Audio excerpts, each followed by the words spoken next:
Okay. So what year are you in and what is your major? Okay, I'm a first-year graduate student. Okay. My major is communications, CLES, so more of the rhetorical standpoint. Okay. My actual project idea is about the Juarez Femicides. Since 1994, over 1,500 women have gone missing in Juarez, and 600 of these women have found to be brutally murdered. Wow. So I'm really interested in focusing on the media framing of this, because I believe, and I argue, that the media actually creates this collectivist attitude, and they create this perception that whatever attitude they give you, you're going to agree with. So you're either going to accept it or you're going to reject it. And in this case, you rejected the Juarez media. You rejected the Juarez Femicides, sorry. Okay. So I looked through 22 different newspaper articles, and I looked through 5 different newspapers. The Canada Globe and Mail, the Washington Post, the New York Times, the Dallas Morning News, and the London Times, because I wanted to get that global perspective of what everybody had to say about this issue. Okay. And I found 4 visible themes. Whereas the desolate.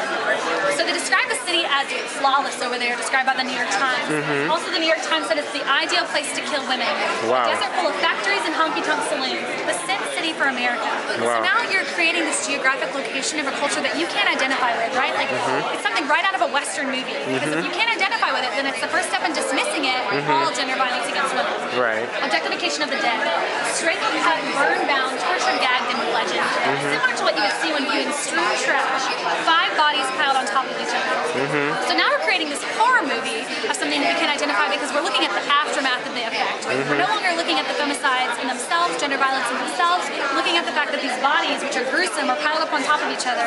And an audience who's reading this newspaper is going to pick this up, read it, and say, that's awful, and put it back down. Right. We're not going to do anything about it. Scapegoating the innocent. So not only are we blaming the women for this, we're saying that they deserved it, that they dressed up for this, that they went out to bars for this, but we're also scapegoating certain suspects. We have 4 suspects, which my paper focused on. They were all found to be guilty and later found to be innocent. Their reputation was strewn across some papers. They had a lot of police brutality going on.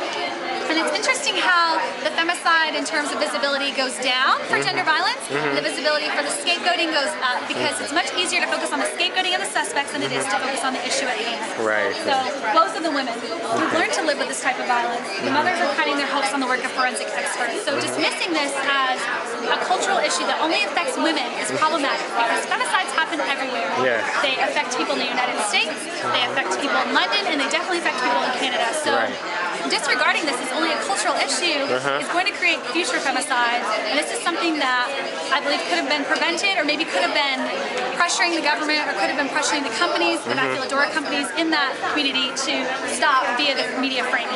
Okay. Well, thank you so much for explaining this project, and I think it's going to make a big difference once it's completed. Thanks a lot. Okay, thank you. Okay.